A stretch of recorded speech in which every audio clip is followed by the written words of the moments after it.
Bismillahirrahmanirrahim. Assalamualaikum warahmatullahi wabarakatuh. Jumpa kembali dengan Ana, Ustadz Jeffrey Dwi Santo. Tentunya dalam bulan suci Ramadan ini, bagaimana kabar antum semua? Insya Allah diberikan keberkahan tersendiri oleh Allah SWT. Melanjutkan kegiatan Al-Kindi Goes to YouTube. Untuk kali ini akan ada kultum yang akan disampaikan oleh Ananda Muhammad Fahri Rahman dari kelas Imam Malik, yang bertemakan kiat berpuasa di bulan Ramadan. Tunggu dan saksikan langsung dari awal sampai akhir, dan jangan lupa like and subscribe this fan page. Thank you. Wassalamualaikum warahmatullahi wabarakatuh. Assalamualaikum warahmatullahi wabarakatuh. Perkenalkan, nama ana Muhammad Fahri Rahman. Ana dari sekolah SD IT Al-Kindi. Innal hamdalillah nahmaduhu wa nasta'inuhu wa nastaghfiruh wa na'udzu billahi min shururi anfusina wa min sayyiati a'malina. Man yahdihillahu fala mudilla lahu wa man yudlil fala hadiya lahu. Asyhadu an la ilaha illallah wa asyhadu anna Muhammadan 'abduhu wa rasuluh. Amma ba'du. Pertama-tama, marilah kita panjatkan puji syukur kita kehadiran Allah Subhanahu wa Ta'ala yang telah memberikan kita rahmat karunia-Nya sehingga kita tidak dapat menghitungnya nikmat yang Allah berikan kepada kita.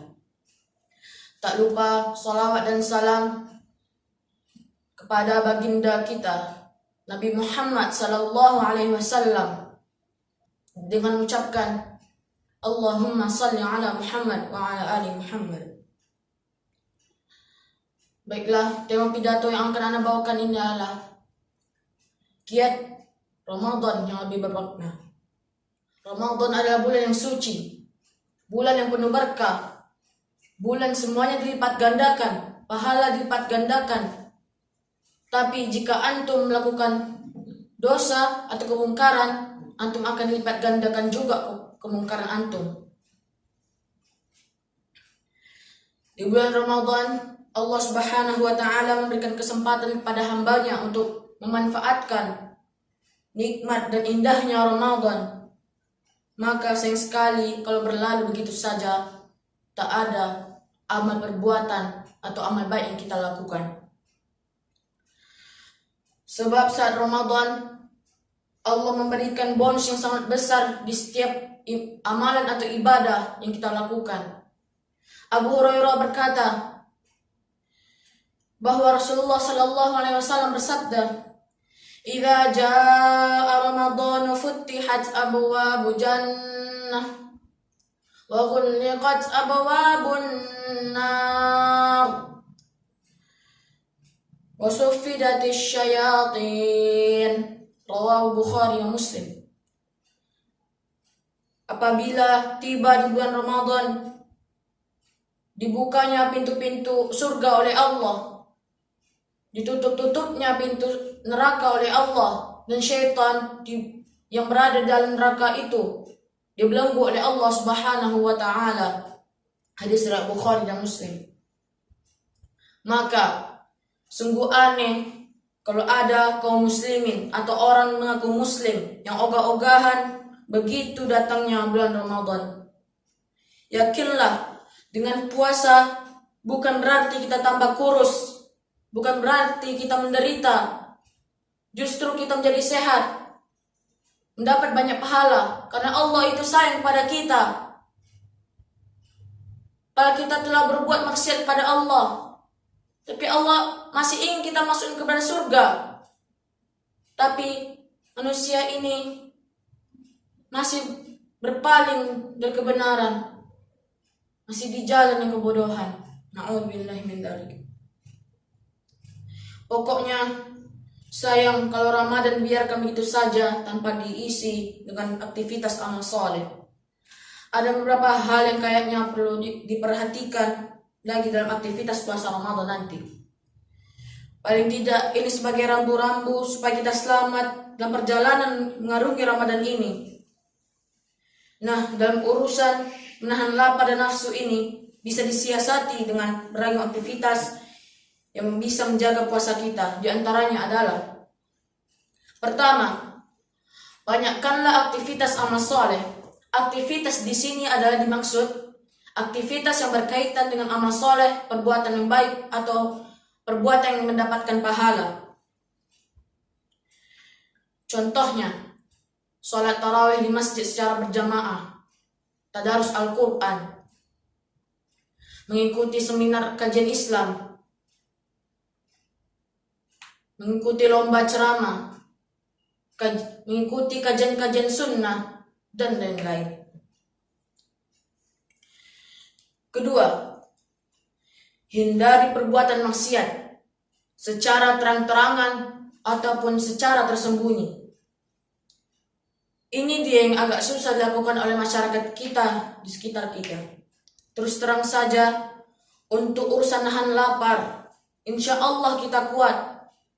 Tapi bila harus nahan godaan hawa nafsu, sepertinya bagi teman-teman sekitar kita agak mengalami kesulitan.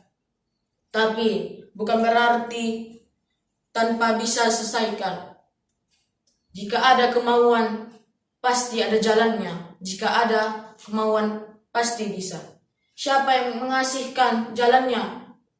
Tentunya Allah. Mengapa Allah yang mengasihinya? Kalau kita telah berbuat maksiat padanya, berbuat dosa, Allah itu ingin kita mendapatkan pahala, bukan mendapat dosa.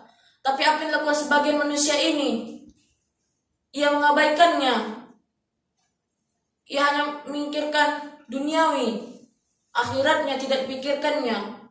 A'udzubillahi min dzalik. Astagfirullahaladzim. Tapi yang namanya manusia, tempatnya kesalahan, tempatnya lupa. Ada kalanya kita tanpa terasa atau bahkan sengaja berbuat maksiat. Biasanya tanpa terasa, bisa juga karena ketidaktahuan kita suka mencampur adukkan rata antara hak, antara yang batil.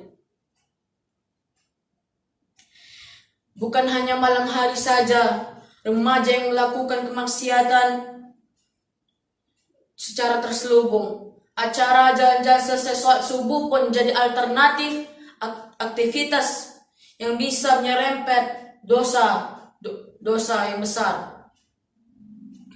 Dan kayaknya sudah pada mafhum kalau banyak remaja yang bercampur baur antara laki-laki dan perempuan.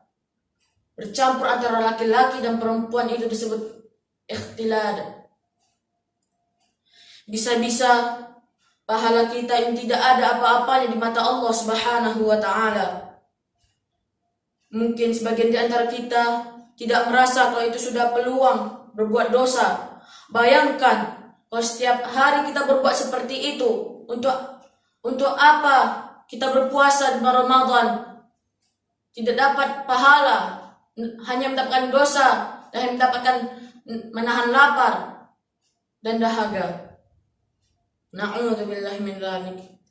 Saat puasa kita juga terlarang untuk ngomongin yang jorok, keji, atau tercela. Kenapa? Karena di bulan Ramadan itu semuanya dilipat gandakan. Jika antum berbuat kebaikan, maka kebaikan itu akan dilipat gandakan oleh Allah Subhanahu wa ta'ala. Tapi jika antum berbuat kemaksiatan, kemungkaran, dosa, maka kemungkaran atau dosa itu akan dilipat gandakan pula oleh Allah Subhanahu wa ta'ala. Kenapa? Bisa mengurangi pahala puasa kita. Kalau ada teman kita yang nekat mengajakin antum untuk menggosip, berkata kotor, berkata jorok, berkata keji. Misalnya kita jangan tergoda, malah harusnya kita nasihatinnya. Terus bilang bahwa kita sedang puasa, dan seharusnya kita ngomong begitu paham bahwa bila sedang puasa tidak boleh atau terlarang untuk melakukan itu. Abu Hurairah berkata, Rasulullah Shallallahu Alaihi Wasallam bersabda, "Idza asbaha ahadukum yawman sha'iman fala yarfuth wa la yajhal fa in imru'un syatamahu aw qatalahu falyaqul inni sha'imun. Apabila seseorang dari kamu sedang berpuasa pada suatu hari, janganlah berbicara tentang perkara yang keji dan kotor. Apabila dia dicaci maki atau diajak berkelahi oleh seseorang, hendaklah dia berkata, sesungguhnya hari ini aku sedang berpuasa. Sesungguhnya hari ini aku sedang berpuasa. Hadis riwayat Bukhari dan Muslim.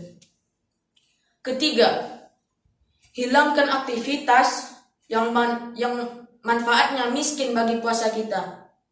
Main game seharian, meski aktivitas itu tergolong mubah alias boleh-boleh saja dilakukan, tapi kalau seharian melakukan tersebut, gimana urusannya? Kawan, puasa itu bukan berarti menghambat aktivitas kita yang lain, sehingga inginnya di rumah saja.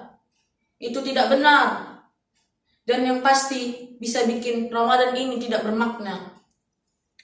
Meski tujuan main game itu adalah untuk menghilangkan rasa jenuh, tapi bukan berarti seharian penuh bermain itu. Setiap hari selama Ramadan kita begitu saja, bisa-bisa bulan Ramadan yang suci ini sama saja dengan bulan yang lain. Tidak ada nikmat dan tidak ada yang bermakna. Jangan sia-siakan bulan yang disebut bulan bonus ini oleh Allah Subhanahu wa taala. Fakta tersebut jelas-jelas bikin kacau balau ibadah kita. Itu namanya sudah melecehkan ibadah kita. Jangan sampai itu terulang kembali di bulan Ramadan ini. Yang lalu biarlah berlalu. Sekarang kita buka lembaran yang baru. Yang sampai puasa kita jadi sia-sia alias tidak ada artinya, tidak ada bermakna. Yang kita hanya dapat apa? Dahaga, menahan lapar. Tapi pahala dari Allah Subhanahu wa taala tidak ada. Supaya Ramadan tahun ini bermakna, kita siapkan segala bekal untuk terjun di medan yang penuh dengan pahala sekaligus tantangan. Jangan sampai ada di antara kita yang ogah atau malas, apalagi urung-urungin saat Ramadan tiba. Justru inilah kesempatan kita untuk memperbaiki kualitas amal kita dan sekaligus memperbanyak amal saleh. Mohon maaf jika ada kesalahan dari ana, karena ana masih dalam taraf belajar. Wabillahi taufiq wal hidayah. Wassalamualaikum warahmatullahi wabarakatuh. Allahu akbar, Allahu akbar, Allahu akbar.